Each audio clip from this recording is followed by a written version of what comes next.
Hey everyone, welcome to episode number 88 of the Lift Free and Diet Hard podcast. I'm your host, Andrew Coates. Always great to be back each week. I appreciate everybody who keeps tuning into these. And I've got a good friend of mine. He appeared, I guess, in a group episode back in the old format when Guido was my co-host. But my friend Jeb Stuart Johnston, he's a speaker, writer, he's an online coach. Jeb's really big he specializes in a lot of the behavioral change stuff. And I want to dive into a little bit of that today, but it's great to have you back. Thanks, bud. It's good to see you. Good to see you too.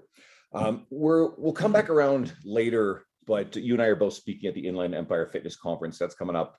That's the weekend. I think it's August 12th and 13th. I'm pretty sure of the dates. So I want to circle back to that, but I just want to make sure we put that on everybody's radar because our friend Tim does a killer event there. It's always very VIP. So, but the big stuff, you're big on messaging, communication around behavior change. And I know that you don't always necessarily, for lack of a better way of saying it, approve of the way that the industry communicates and messages this stuff. So I wanted to say, how would you upgrade these skills for most coaches? You know, it's not like there's not a lot to it. First of all, it's not that people are poor at messaging, or actually it is that people are poor at messaging, but I think most people, not just in our industry, are poor at communicating, not because they're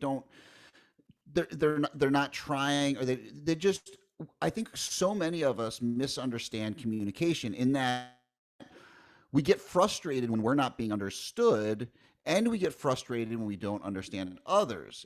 And it's real easy when someone doesn't, like, so if I say something and someone doesn't get it, it's real easy to be like, well, you're just not paying attention. What I've worked really hard to understand is that the reason they're not understanding it is because I am not delivering that information in a way that is palatable to them and that is communicative for them. And so my role as an educator and as a coach is to figure out how to communicate in a way that people can understand.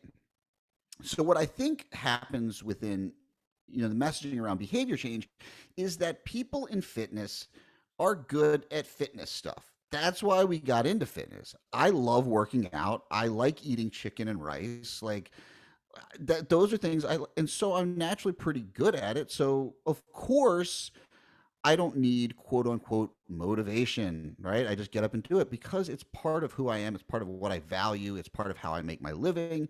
These things are all important to me. Now, what people don't seem to realize is that you don't need quote unquote motivation. You are motivated very internally to do these things because of the value you place in them. So the big messaging problem really comes down to this thing of like people being like, why isn't everyone else just like me?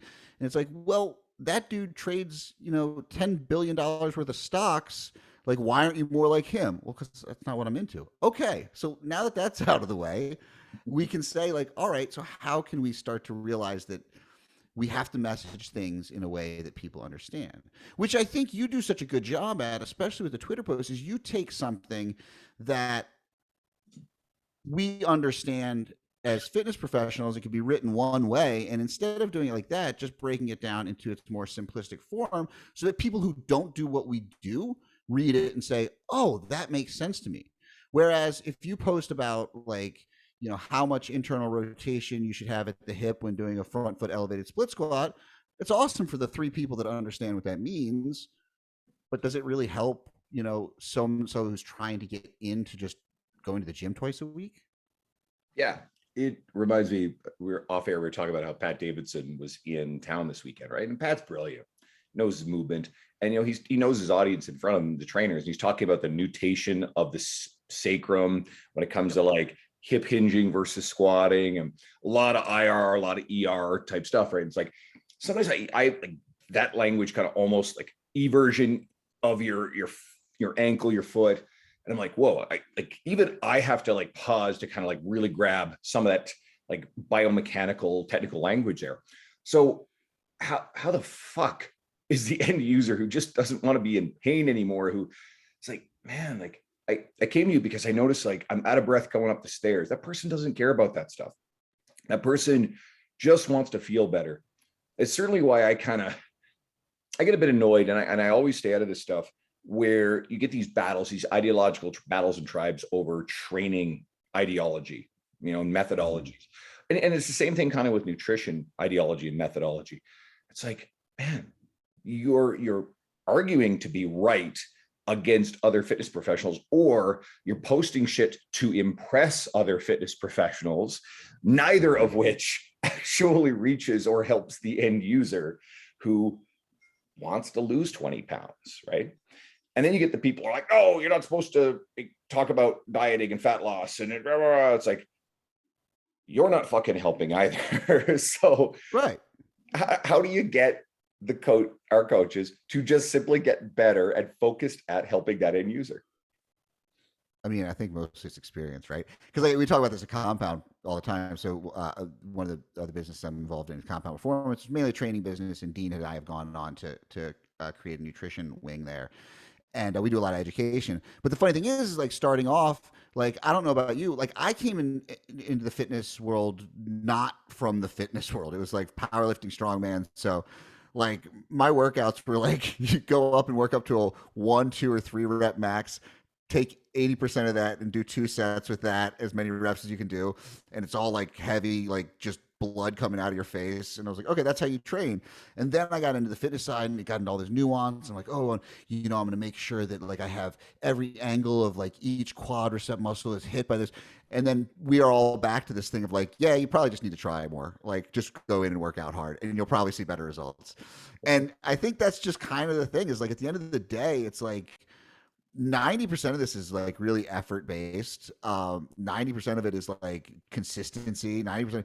And that's, we can focus on optimal. And I listened to, like, I was listening to Eugene Teo on Jordan Shallow's podcast this morning. And they were talking a lot about this, like this idea of optimal has really hurt the industry because everyone's focused on how can I best, try to hit my iliac lat when it's like, dude, just do some pull downs. Like it's probably not that important. Like you're not an IFBB pro. Like speaking of, who was that dude in that picture with you? What's this now? Someone asked if you were the biggest guy there at that seminar, and you posted a picture with got to be a pro bodybuilder. That's Dennis Wolf. Oh, that was Dennis Wolf? Yes. He was at the seminar? No. That's an older photo. Oh God, yeah. Because I was going to say that. I was like, I was kind of illustrating the point because so anybody listening, if you go to my Facebook, I posted up about Pat Davidson, and there's a photo of me and Pat. Now I'm 6'2" and 260 pounds, right? Yeah. So I tend to. I don't know if there's ever been a fitness conference I've gone to where I wasn't the largest looking human. Like I've been at stuff. Greg Knuckles was heavier than me at the time, or Jason Helmuth was taller, or fucking Stan Efferding was that one for sure. Like Stan is an enormous human being, although I'm I still am taller than he is. Yeah. So anyway, and I tower over Pat. Cool. So Shane McLean posts this up and is like, man, like you make everybody look small or whatever. So I post this photo and it's me and Dennis Wolf. Now, Dennis at the time, like full size IFBB pro, and just angles are angles, but I stand toe to toe with Dennis. Now, no, I don't look like fucking Dennis. It's just a good, but it illustrates the point. Yeah, but I so like, and that's kind of like what I was thinking about, like with like pro bodybuilders, right? Like these guys, it matters when that 10th, but like for you, even like, I mean, you're a monstrous human being. Like you didn't get there worried about like the angle of your bicep curl, like, but that's what guys who are like 140, 150 pounds are worried about, and it's like, dude, like. Is understanding where optimal is cool? I think so, because then we can say like, first of all, there's no real optimal, but like we can at least be like, okay, this is what I'm aiming towards. But understanding like if you've got 3 days a week to work out and an hour each of those days, like which is pushing it for a lot of my clients and probably for yours, are you really going to waste time on those things? Or are you going to go in and do, again, we go back to the stuff that we were talking about when we got started in this industry. It was like, I don't know, I'm going to do some type of squat movement, some type of hinge movement, some type of push, some type of pull. And, and then if I got time for arms, like, yeah, I'm definitely doing arms because, everyone wants jacked arms. But like, other than that, like, is it really super important for the general population? Because all we're doing is adding more layers of obstacles for people to get through. I know a lot of what you're going at here. It's this push towards like a lot of biomechanics stuff. And I've found in my experience there's three basic like groups that are teaching biomechanics. You got Muscle Jock Jordan Shallow. I was hanging out with him here in November of last year. Jordan is amazing, great communicator, knows Really good dude. knows who he's talking to. Coach Cassim, N1, and you got the boys at Compound, Kyle and Matt, who you guys have a relationship with. And We're not really biomechanics driven at all, though. but they'll touch on it. But this is where I'm going to go with this. They like if anybody follows Kyle gets the nuance. Kyle understands completely what matters to people. The problem comes from the next layer. The people who've kind of grabbed onto it, branded around biomechanics, are kind of taking it to the extremes, absolutes, and then they start like one of the ones that I've seen a bunch of times is how, and I like single arm cable rows. In fact, I fucking think they're amazing. I never used to. Yeah, I'm 100% with that one. I built a really big back off of barbell rows and dumbbell rows and two-handed seated cable rows. And this whole idea that, oh, it doesn't hit your lap because you're in internal rotation. No, you just like sit down, do a fucking seated cable row, two hands, you will feel your back muscles. That shit works. And arguing over this pedantic stuff isn't helping anyone. And coaches, like, go learn your biomechanics. Go do a course like Prescript. Seriously, like you're going to learn a lot from it. Go to its source. I'm a little cautious about taking it from the people who have gone to the source and then have layered in their own interpretations and then get very pedantic about different interpretations and start inventing new exercises. It's like, and I always want to be careful with this argument because it's almost like I both use it but don't agree with it. It's like a lot of the stuff that Arnold and Dorian Yates and Ronnie and the classic bodybuilder guys were all doing, it's the classic movements. All of Arnold's era stuff and most of Ronnie's era guys were doing big, heavy compound stuff. They were, you get someone who's like, oh, squats aren't good for muscle building. Really? Where did you get that idea? Jesus Christ. I mean, maybe they're not the absolute most optimal thing from like a fatigue to muscle stimulus ratio. Okay, cool. There's an argument there. But guess what? Most people will grow a lot of muscle and get a lot stronger, and they'll really enjoy it if they just actually squat really well and they do more and more of it over time. You progressively. Well, I think there's definitely like a specificity in like limb length though. Like, so for me, like I squat and I'll get super strong. My legs never grew. My butt like doubled, tripled in size, which is so funny because people like talk about all these glute. Like my butt gets like, I can't, if I barbell or whatever squat, like my low back blows up and my butt, like my glutes, especially if I get like up around like 500-pound mark, like my glutes will just be like on fire. My quads, nothing. Put me in a hack squat or a pendulum squat, like my legs are crushed, my butt gets nothing. So there's like some of that, but like, yeah, for the most part, like for someone who's just trying to add 10 pounds of muscle and get stronger, like, I don't know, man, safety squat bar or like those Hatfields or like the single leg Hatfields, like those are kind of pretty awesome exercises for most people. But I was squatting, 500 pounds and not, and I still have chicken legs, but like my legs just didn't get big. And then I look at like Paul O'Neid, dude's an 800-pound squatter. His legs aren't that big. Now he's moved to like bodybuilding. But the thing too is like, I think too is when we take when we look at what bodybuilders do, everything works for hypertrophy. And that's one of the things that people don't like. And this is the other extension of it, which was where you went, is Arnold and the boys. I mean, Todd Platts, tons of squats, sure. But these guys were leg press. These guys were doing leg extensions. They were doing donkey calf raises with two other bodybuilders hopped up on their backs. And yes, there were some things like, you see video of Arnold doing these rounded back, like he's using the seated cable row like a rowing machine, right? Like, no, not a big fan of that. I'd like to keep those a bit more strict than what, the image. Yeah. Again, it's an image of Arnie doing it. Who knows, like if he did it all the time like that. But by and large, what do these guys do?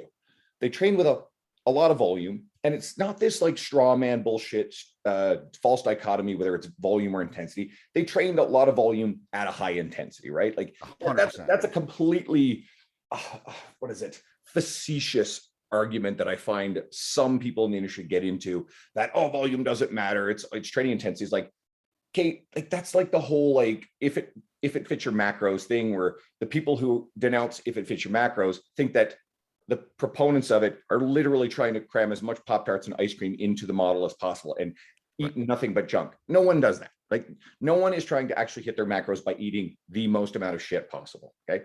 So it's a straw man argument. I love this stuff. This stuff's really fun. Well, yeah, but I think it is super important, because it really comes back to the crux of what we were talking about, is like, the basics never hurt anybody. Right? Like, we can go really far with basics. And how many people that go beyond basics actually ever really nailed the basics down? Like, if you're really good, it's like, when I look at powerlifters who transition over to bodybuilding, there's still a learning curve. Like, they have to change their mindset of how, but most of them are big. Like, when I used to work out in powerlifting gyms, nobody was doing volume, but everyone was huge. But they were doing volume because, like, yeah, they might be squatting sets of 3 and 5, but then they're going to go do 3 sets of leg press afterwards, or a bunch of leg curls, or whatever their accessory work is. And they're just like, you're pushing a lot of weight. You're getting close to failure. Yep. Which is probably the most important thing of all, is accumulating enough hard sets that are near failure, right? And that's what the research supports. And you can sprinkle in a little bit of failure, but if you're going to failure all the time, you're probably going to accumulate more fatigue than you are training effect. Now, that being said, someone who built up a stamina and really brutalized himself to failure all the time, who's eating well and sleeping well, is probably going to still be a really big, strong human being. Yeah. So a lot of people do a lot of things that are technically slightly suboptimal, but they tend to do an accumulation of enough things so well that they're going to make progress. And you layer in genetics, and of course, obviously, if we're talking about pro body, you get the drugs and what have you. But those are just, again, a piece of the puzzle.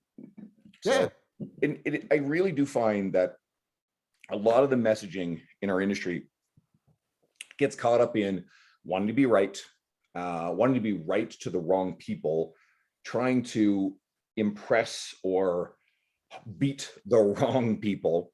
And at the end of the day, like, if somebody comes in who doesn't like the way I've messaged something, and they're like arguing some technical pedantic point, one of my favorites things is funny enough, I don't actually use the word tone in any of my messaging. I don't, but I defend its use when we use it, because it's like, I see this post and I see it from people I like and respect. They're like, tone is not a thing, blah, blah, blah. And it's like, okay, first of all, you're speaking to the wrong people. You're speaking into an echo chamber of the coaches who are like, you're right. Like, pat yourself on the back. You did a really good job. Meanwhile, the person, again, it's like that person who's in fucking pain. That person who's like, hey, I just don't want to get too bulky. They don't know how any of this shit works. They're the woman who's worried about putting on too much muscle. She comes in like, hey, I don't want to get too muscular. I just want to tone up a little bit. I want to lose a little bit of weight. And you turn around and you go, well, actually, tone is not a thing. That's the epitome of the worst attitude and worst messaging in our industry. And anytime I come around to it, there's always a few people who crawl in and like argue and fight and say stupid shit. I'm like, you're not my audience. You're really not. At the end of the day, I actually care about more people feeling better. And I'm not interested in policing what people say. Yeah, in a way, like, kind of calling out the people who argue about tone may seem like it is, but it's still for net benefit to the end user. And I find it's a perfect microcosm. It's the same thing. If you dare say lean muscle, we've been using that fucking phrase for forever, and we damn well know what it means. And someone who wants, there's no such thing as lean muscle. Like, is there fat muscle? It's like, people, I haven't even seen that. People are actually upset about using the term lean muscle. Yeah, absolutely. Right. Oh, God. And they lump it into the same category as tone, because like they're being really pedantic, and it's like they need to be right more than they actually need to be effective in like changing the world and helping people. And I don't care about being technically right. I care about, at the end of the day, the people who are directly in front of me, the people who are absorbing any of my media, where it's reading articles, whether it's listening to this podcast, whether it's like on my social media, in the audience, somewhere I'm speaking. I want those people to make more of a positive impact on the end clients, the users, and anybody that is an end consumer who's picking up my stuff. If it makes their life a little bit better and it helps them, great, right? Yeah. Well, and I think there's kind of like there's pieces to that puzzle too, right? Like, so yeah, using tone, everyone knows what it means. Everyone, like, it's not a mystery. Now, there's some things that like I get a little bit miffed about with fitness professionals in that, and you're saying is like there's the thing, especially about like motivation, about because if you're going to talk on a subject, it is your duty and your responsibility to actually understand the topic you're speaking on. So people will come in and they'll start talking about motivation or about, and they've like literally, and I usually go in, I'm like, hey, I'll tell you what, a really easy way, and I usually DM people. Like, the weird thing is it went from causing fights publicly, like, because what I always try to explain to people, I'm like, people that know me or whatever, like, I'll go in and I'll say like, hey, like maybe this is a better way to say things, and people get upset, and I'm like, if you look at like my friends and I, we have quote unquote, it's not arguments, it's discussions, but we're professionals. We're trying to get better. We're trying to continue these things. So I'll often just say like, hey, just look at self-determination theory. You can literally go to the Wikipedia page and it'll kind of explain what motivate. And they're like, well, that's not what it means to me. And I'm like, so here's the problem. No one gives a shit what it means to you. There is like 70 years of behavioral research that people have dedicated their lives to have these terms, and you just making up whatever you want because it's what you feel like you can say. Like, it's really disrespectful to the psychologists, psychiatrists, and doctors who've put all this time in. It's like this, your truth. This is my truth. No, that's bullshit. Yeah. There is the truth, and there is your opinion, your perspective, right? Your belief system, your ideology, but it ain't truth, right? Yeah, and I think, and people get like really, and I understand part of it is too. We talk about communication. Like, I have to really, it's why I do most of my communicating with clients over Zoom calls and because I am really bad at like writing in a way that's like that worries about people's feelings or how they perceive it. I just write very direct, but that's how I talk.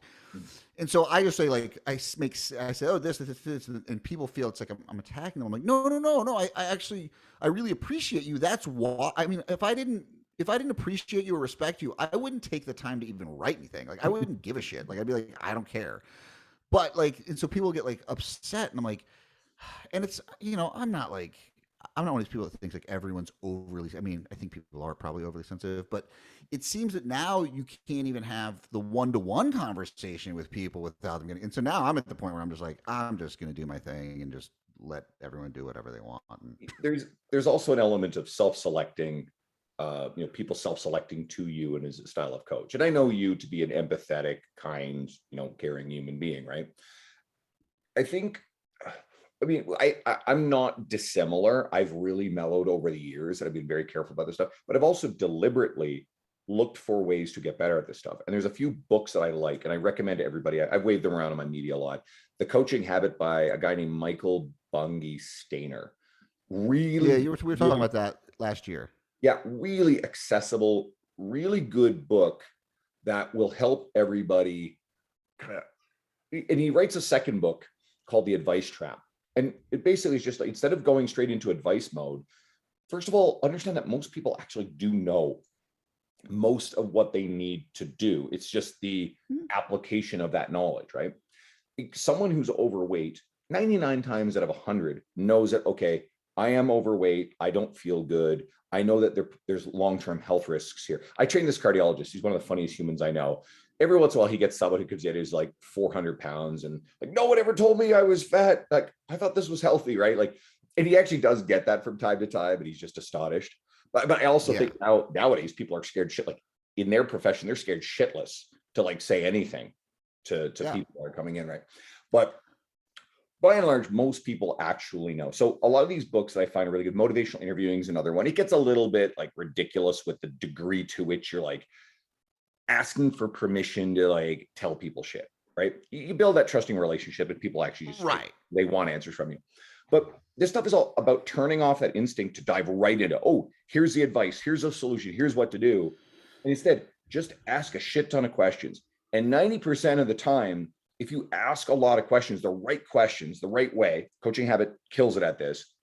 people will tell you and arrive where they know they need to. And if they're the ones who are proposing the solutions, then usually they're way better at acting on it.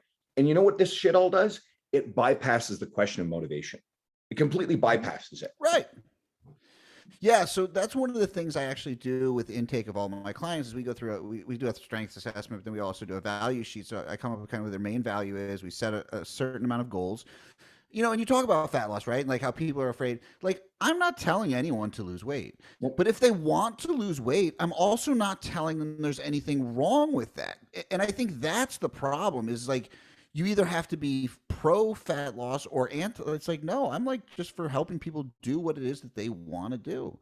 So we come up with values, goals, and then action steps. And basically, what that does is it creates a plan. And it helps them, like you said, they've arrived at their own solution. They've arrived at their own, because, it comes back to that like whole thing in like motivational interviewing and psychology in general is that people are all the experts on themselves. Like, I've known this person for 15, 20 minutes from our initial call, right? Like, they've been dealing with themselves for 40. And I work with most people in like their 40s, 50s, 60s. Like that's, like, what I'm really going to tell them about like how they should live. And that's the best thing too, is like, we always make fun of like the 25-year-old in his mom's basement telling people how to live their lives. And I'm like, so like, I'm going to give time management strategies to this dude who, is CEO of a company in New York and, makes $12 million a year. Like, no, we'll figure out some ways to make things, work better and easier for him but like, this dude has amassed a fortune by being better than everybody at these things in the world. Like, what am I going to teach him? I'm going to tell him how to be better with his money or his, food is just like a bank account. I'm like, well, this dude's got an unlimited bank account. So that's a bad one. Yeah. And again, it's the person who doesn't have kids telling, the parents of a kid that's like under 2 years of age who's not getting enough sleep. Oh, you need to like prioritize sleep. Guess what? That's out the window. Don't even like go there with those people, right? There's a lot to this, but I hope everybody listening kind of picks up on some of what we're talking about here. And again, I actually can't recommend the book, The Coaching Habit, enough. I think it's the best treatment of this. It's really quick. It's a very, very simple, direct formula. And it's one of the best books I've ever read on this particular topic. So go check it out. Yeah, and that's always good to have like a formula that's kind of action. I think one of the things that coaches like, if you're, I think most of your audience is like coaches or people that are at least fitness enthusiasts.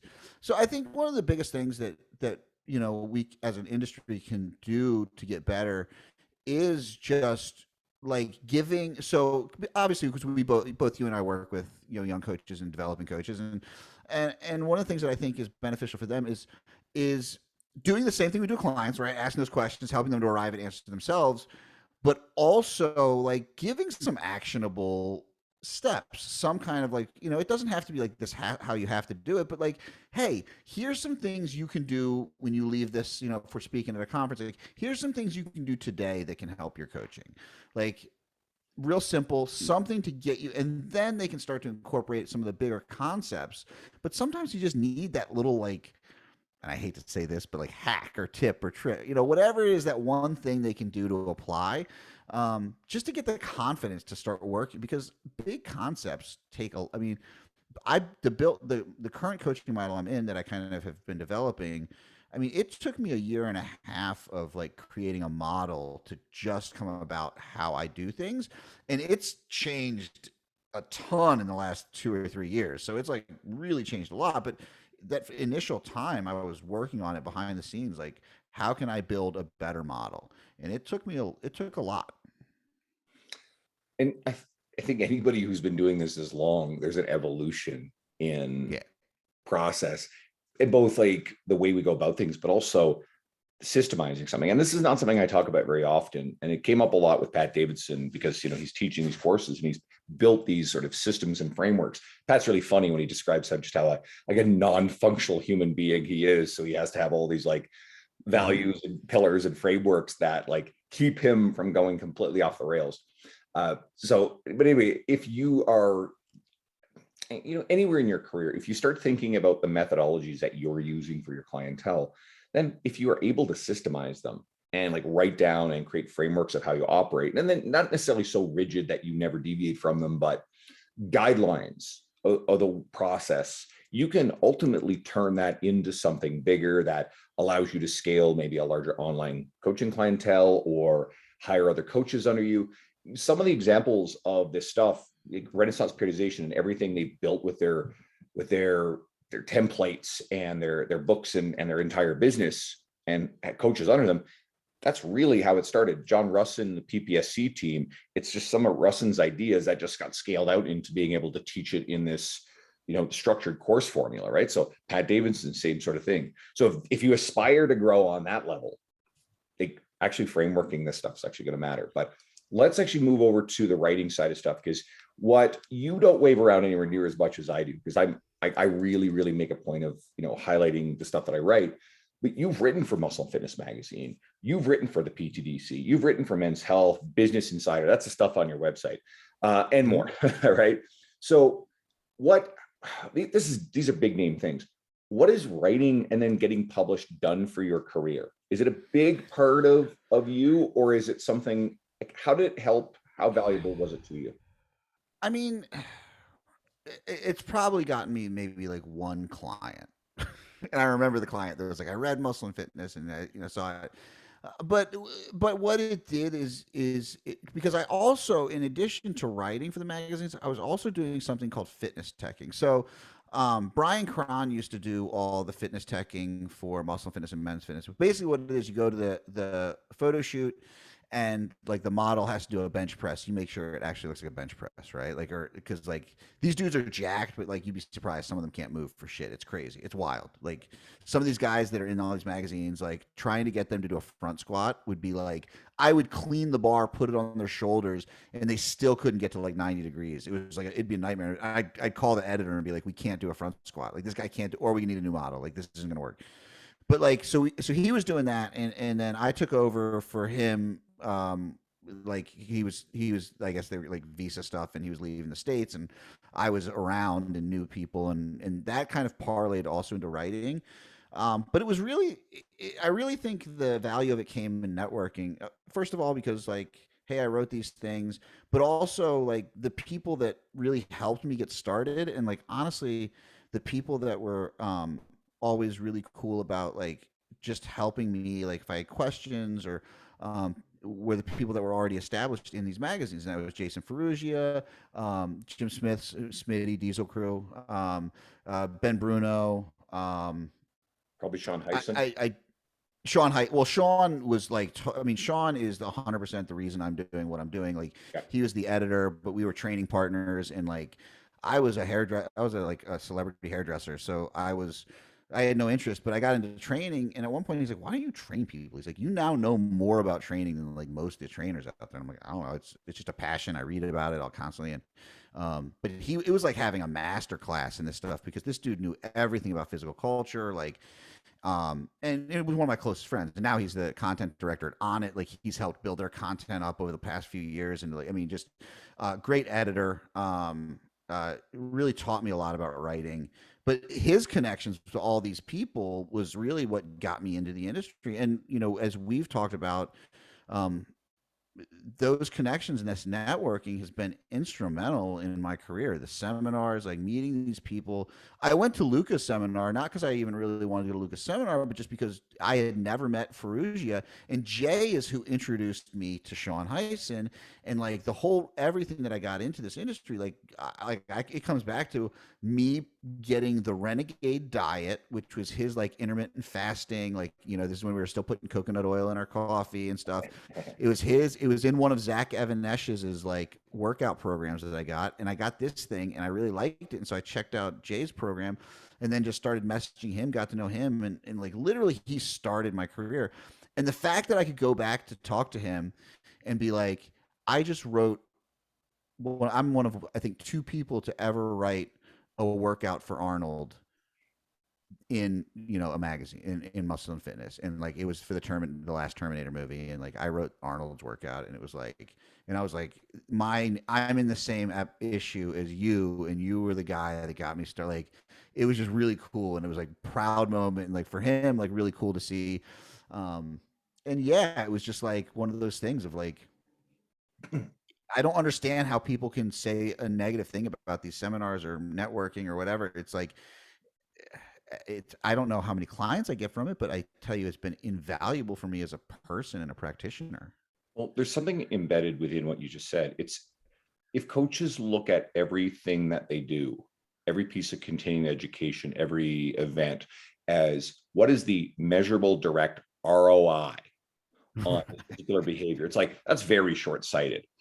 Like everything you just described, like all of my writing stuff, it opened doors that are unimaginable. I think one of the biggest things, it creates credibility and authority within the industry. Yeah. I do not have any of the speaking engagements, and there's been a lot of those recently and coming up, without the foundation of credibility by writing for the publications that I write for. It has people interact with me differently, like people who are very well known, established in the industry, because, oh, okay, this guy writes for this, this, and this, and this. Okay, cool. Like, it just like, it's sort of this, and I hate thinking in terms of status. I really don't like thinking in terms of, but people treat you as if you have a greater status if you have these things, under your belt. Okay, cool. Well, how do you use that? Does that necessarily get more clients in front of you? Directly, no. I mean, one of my earlier and still ongoing online clients found me through T Nation stuff, and he's been an amazing client. Like, there's people who found me through there. Great, awesome. I find, if anything, social media has, like, because my social media has grown so immeasurably, that gives me tons of online coaching inquiries. What was the backbone of the social media growth? Well, the credibility of having, hey, Generation Iron and T Nation and Muscle and Fitness Magazine in my bio, right? That people are like, okay, this guy is like, this is a cool thing that I saw in my friend's story shared by this dude. They click on your profile, like, oh, this guy writes for this. Okay, cool, right? They're more likely to stick around. So it's all big picture stuff. Plus, it's fucking personally fulfilling. I enjoy it, right? And at a certain point, what keeps us in the industry is helping the end user, but also what are the personal things that you actually value and feel fulfilled by? I really enjoy traveling to fitness conferences and meeting people, like kindred spirits, people on the same path. There's nothing better. And I also really enjoy getting up on the stage and actually like talking about something that I'm passionate about. I love that stuff. Do those speaking engagements again translate into more clients directly? Well, not necessarily, but big picture, if someone looks at you and they're deciding between you or the average trainer they don't know anything about on the wall of the local commercial gym, and guess what? I was that trainer for a long time. They're going to pick the person who has written for major publications that they recognize, even if they're a general population person. They're going to be like, this person speaks at international fitness conferences. He probably knows what he's talking about, and he's probably a pretty good coach. I think I'm going to hire that person. So I really do think in the long view, it really does help grow your career. And year over year over year, I keep doing better and better with that stuff. And I don't think that the things like the podcast and the writing and the speaking, whatever, are unrelated. I think there's a relationship there. For sure. Right? It's funny you talk about status. I was at one of these conferences years ago, and it was a roundtable about writing, and I was like Knuckles. I was like, because I love his writing because he's able to like do these huge, 3,500 word blog posts or whatever. But I was talking about something. I was like, I don't know, like something about writing, and then all the unsolicited advice from everyone that wasn't like on the panel, all the people, well, you do this, do this, do this, well, someday you'll get some. And I was like, oh, no, I'm published in like Muscle and Fitness Magazine. I've written like 35 articles for Men's Fitness, like all the workouts I've done, cover stories, everything. And they were like, well, wait, so how do you do? And all of a sudden, the people who are giving me the advice turned to like, and I was like, yeah, I just don't sit here. Like, I wasn't sitting here. I was actually asking to try to learn from people whose writing I admire. You guys are here like trying to like show what you know, and that's why. And I think that's where the big difference for a lot of people is because like be interested in the people that are around you that can help you grow rather than and I think that's one of the like the things that people miss is they go to these conferences and they want to let everyone know who they are. When if we go and we just like learn about who all these other people are, like, I mean, I don't like, I would, both of us, like most of our friend group in fitness is because of these things. Absolutely. Like, entirely so. Yeah. Or, the podcast and connectivity with people that it's like a friend of a friend who you met at a fitness conference, right? Yeah. Yeah. And like, yeah, because like, let's say you want to have someone on the, like, let's say you want to get Stan Efferding on the podcast. Well, he just happened to show up at Kansas City that year, and you met him, and like, you now have that like Yeah. entryway there, which, like, Totally. yeah, I'm sure he would come on anyways, but like, it would probably be a lot harder to get in contact with him. But you'd be like, hey man, remember me? We met. Yeah. Um, Exactly right. I have that contact point, and eventually I'm going to have him on. There was something I was trying to remember. Uh, slipped my mind, but I definitely wanted to pivot this back into the event that we're both speaking at. So we're both yeah, at the Inland Empire Fitness Conference. I it actually goes to what we were just talking about. I met, and I like telling the story. When I went to the Kansas City Fitness Summit in 2017, I met what feels like the industry. I met you. I met a lot of other people, and I met just two of the other attendees who, they got to this day no social media following, but Tim Arndt and my buddy Jeff Aker.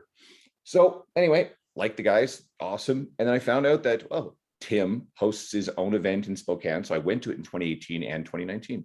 My buddy Jeff Aker, he's actually in Calgary, and he's actually the provincial director of the NSCA for Alberta. So he does an annual clinic. So I went to that in 2018 and 2019.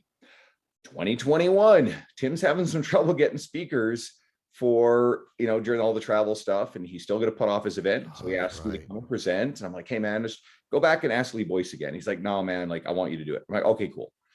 And I always said, all right, the moment when someone asks, I'll say yes, and I'm going to fucking figure it out. So anyway, it was actually great. I had a great time. Met Luke Carlson, who runs his own event in Minneapolis, spoke at that. He invited me to speak at that back in, when was I down there? Feels like it was May. Yeah, it was in May. So that was cool. And now you and I are both back again this year to speak at Inland. And Jeff Aker, I'd recommended some other people I thought were really good for 2020. They did it virtually. And come this year, we get talking. And hey, I just got to present at an NSCA provincial clinic. And that was super cool, just because these are some people I met because I sat down and like made an effort to meet and get to know people instead of going, ooh, Brett Contreras, ooh, Mark Fisher, ooh, Pete Dupuis. But at the same time, Spencer Nadolski also fucking got to meet and hang out with those people. And, there's a whole bunch of like big industry names there. Cool. Made them feel like they're real people. Like, don't ignore them. But at the same time, don't just fawn over them. Go actually meet everybody else that's there. You never know. Like Greg Knuckles and Andy Morgan were just attendees at that event. They weren't even the speakers, right? And those two guys are really well established and successful. yeah, yeah. I mean, that's the thing is like I think people like there's a lot of like I mean one of the guys who doesn't really speak, doesn't do a lot of these things, but like one of the most fascinating guys that comes to Inland every year just as an attendee is Eric Salazar. I mean the dude is like probably one of the most impressive natural bodybuilders I've ever seen in my life. Drinks beer. Like he's drinking and at this thing and I'm like, dude, you got a show in like 6 weeks. He's like, yeah. He's like, it's fine, I do this. And I'm like, my mind is just blown. Like I'm just like, this is, and he won that show and won. I think that one might have been one. He might have already won his pro card. Maybe this was his first I pro think that win. was, yeah, I'm not sure, but But it was exactly. wild. And like something like that, or like I'm really excited because last year Chad Landers couldn't come, so I finally am going to get to meet him, which I'm really looking forward to. He's great. Actually, it's funny that you haven't met Chad because I met Chad at 2018 Inland Empire, hung out with him in 2019 Inland Empire.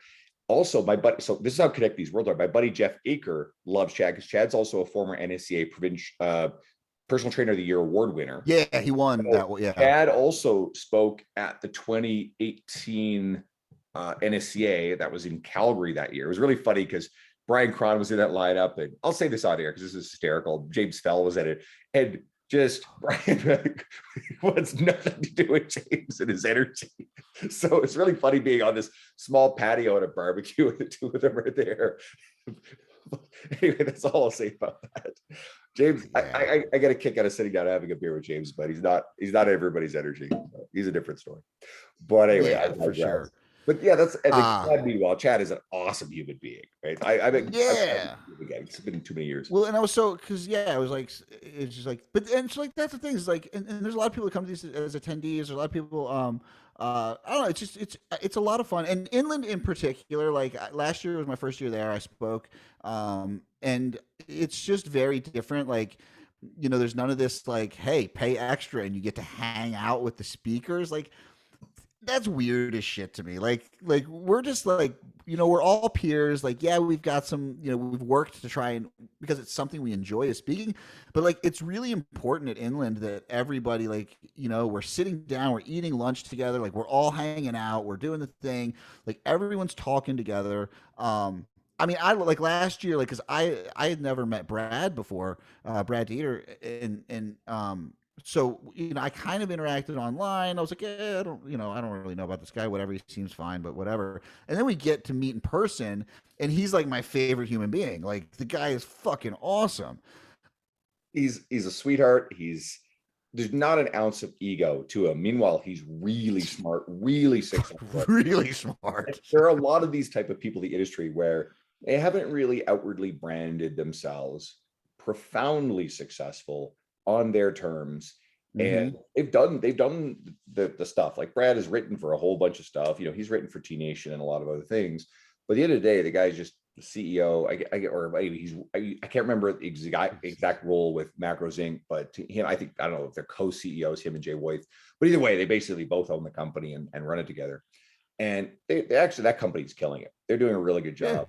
They've got Yeah. a lot of really I've great. sent a bunch of like my mentees there, been like, looking for jobs and be like, hey man, I think this is a great opportunity. Let me hook you up with them. Seems like a really great work culture. Again, after spending time with Brad, it's just like, and that's it. Like, Krieg, I've been friends with Krieger for a long time, and that's been, but like you pointed out, like Kansas City, like Spencer Nadolski has been a friend of mine for a long time, and we have a like, like to the point where he was going off on his own, and he called me and was like, okay, hey, you set up your own business. How did you do things? And I'm like, Spencer, you got 500,000 followers on Instagram. You're gonna be okay. I don't think you need my help. But I'll tell you, like when but it's like things like that, and I don't know. I think it helps to cure that like worry that like people always talk about. Oh, the industry sucks or this. I'm like, it's not true. My best friends are like half of my friends are people I've either never met or have met like twice. The industry is phenomenal. It's just you what you look for and what you believe is what you will see. And if you look at all of the terrible, malevolent, awful people and bad marketing in our industry, and you fixate on it, you'll find it.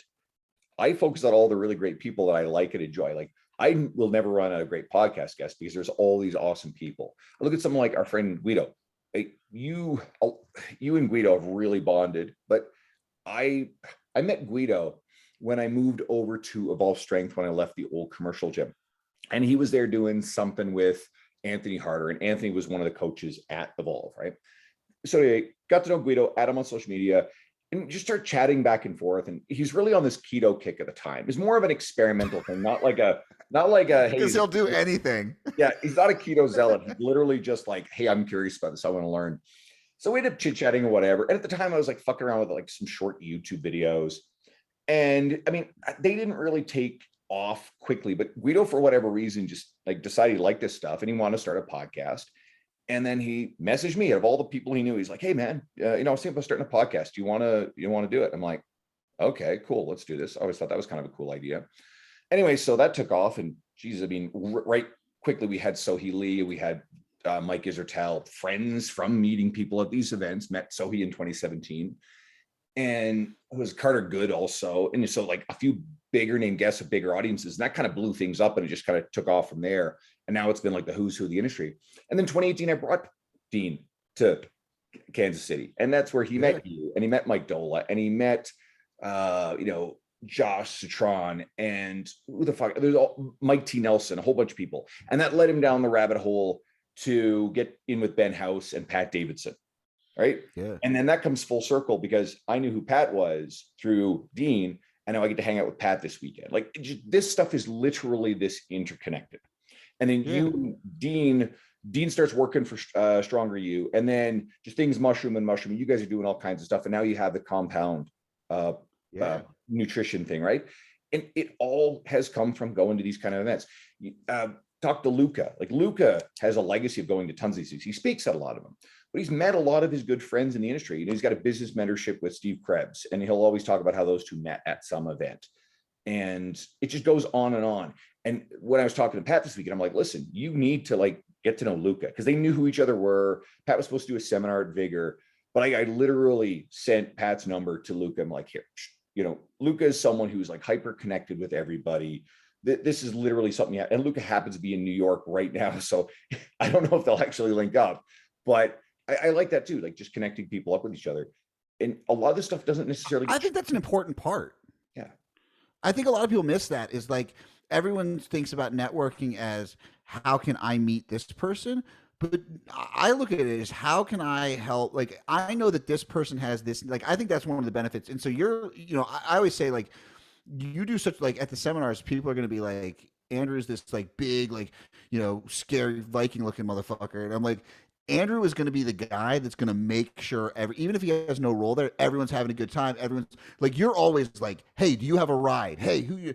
And like, people don't realize that, like, that means so much more to people than what you're talking about, or if you're speaking, or if, like, and so what I try to do in that vein is like, and I've done this my whole life with if I know someone has a need and I know someone else that like has, and like I can put those two people together, whether something happens or not, like, those people both benefit. I don't really benefit out of it, but what happens, like, oh yeah, remember, like, you hooked me up with whoever, and it's not for any, I'm not trying to get anything out of it, but I just like want to see people, be able to like help each other. And it's that same thing. People, what's that line that, you always hear is like, nobody cares how much you know until you know how much they care, or whatever. But like, when people treat you really nicely at a thing, like, that's what they care. That's what I care about. Like, if someone's really nice to me and they're really cool, I'm like, fuck, this guy's awesome. I'll do anything to help them out. You remember this, and like, you go to one of these events, and if you're, sort of established, there are people that I've interacted with at these events who, they show up, they'll interact with like a couple of their like friends amongst the speakers, and they're very much otherwise not interested in immersing themselves in the people who are there. I was at Raise the Bar in Florida. My buddies Nick Lamb and Derek Mendoza. Love these guys. They did a killer event, and they're going to do it end of February, and they're going to move it to Dallas this year because that's where Derek lives. And I'm excited. I'm going to be there. But I actually did exactly what you just described earlier. Like, I was meeting everybody, hanging out, all this sort of stuff. And some of the attendees just immersed themselves in the whole thing and were really present. And some of them dipped in, did their presentation, and dipped out. And the only interactions were literally with the people that they kind of already knew. And guess who's getting invited back, right? Yeah, for sure. And guess who made a really big impression upon the people in that audience? And there are people in that audience who are going to be the future speakers and the writers and company owners and industry leaders. And do not lose sight of the fact that just because you've established a little bit in the industry does not make you important. And there's no reason to have an ego about it. Yeah. And honestly, like, just try to, and yeah, you can't like literally reach everybody, right? I literally couldn't shake everybody's hand to that thing and like memorize every name. But if you get the opportunity, just, try to make people feel important, or certainly don't make someone feel invisible and unimportant. Well, you've had Saladino on. Yeah. That man, Yeah. First of all, he is in person, he is the single most charismatic, best looking human being. Like, it angers you to like how like this guy is just like, I mean, if he wanted to be like king of the world, he could do it. Like, this guy but you walk into a room and you are going to feel like you're the most important person. And this guy works with, people that are worth billions of dollars, movie stars, everyone. But if Ryan Reynolds was there, you would feel like you were the most important person in that room. I mean, it's a gift, and it explains part of why he's so successful. I've never seen anyone do anything like, but it's also 100% genuine. And there are a handful of other people I've encountered. Like, there's a lot of really nice people in this industry, but Luca is also very good at what you just described. Mm-hmm. Luca does make people feel important, right? And Luca will be running his event, 200 people there. He's juggling everything. He's all over the place. He's definitely hopped up on caffeine, and he still makes people feel important to him. Jordan Shallow is phenomenal at this. The king. He remembers names. And, like, you got a presenter, and like they ask a question, someone answers it, and then the presenter kind of shoots it down, or like, no, that's wrong, or just in some subtle way, you're pretty quickly trading people. Well, I'm not going to stick myself out there and answer this. Right. Wrong. Like Shallow is the best at the opposite. He will absolutely never make anybody feel like it was a stupid answer or the wrong answer. He's just gifted at this shit. So he's a real joy to be around. And there are a whole bunch of other people who just do this really well. And this goes a long way. It's like how you make people feel at these things.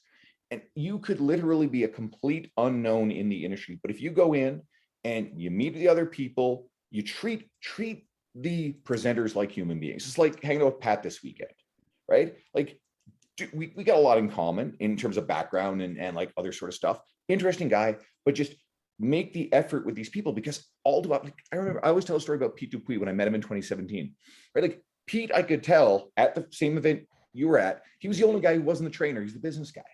And like I caught him a couple times just sitting in the back, kind of by himself. He doesn't seek the limelight. But I went over to him and I said, "Hey man, like I was excited to meet you and see your presentation. I've heard you on podcasts."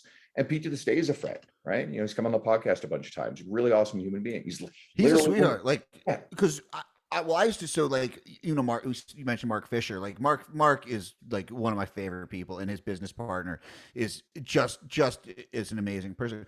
But like, so I would, because I was in New York, like every time they had, like, he was one of my favorite business things, and I spent like, I got to a point where I said I'm not allowed to go to any more fitness seminars because I don't coach fitness anymore. So I have to only do nutrition or business. But I spent a year and a half probably, where I only did marketing and business courses, and a lot of them were Mark's. And Pete runs what arguably could be one of the most successful gyms in the entire world. And he's attending this, you know, whatever this, I forget which one it was. It might have been the time management, time ninja one. But like, we're like sitting there and just talking, and he's just like such a sweet guy. But he's like, you know, I just come down for these things. Like, it's a refresher. It helps me. And he's like, and I'm talking to trainers, I'm talking to people that are out there that are outside of my business, because it's so easy to get pigeonholed. And I think that's, and you know, again, Shallow, there's a reason that Jordan Shallow and Saladino are so close, right? Like it makes sense. But you see, you know, there are, you know, success does leave clues. And when you continue to see people who are hyper successful in this industry, that Jim Smith, Smitty, to this day, I mean, he's partners with DeFranco in their certification, right? I've seen Smitty at like probably 3 different seminars. We met for the first time. I've known him for years. He's one of the early people that helped me out, like just like writing and everything. I met him at a seminar totally randomly because we were both there, and I was like, "Wait, I'm like Jeb." I was like, "What are you doing here?" And it was just like we met and hung out. And there is a, you know, I think that it definitely shows people that continue to try to grow are the ones that continue to stay relevant. Absolutely. So there's a lot. Honestly, this has been one of my favorite conversations in quite a while, Jeb. I knew you'd be great to bring you on.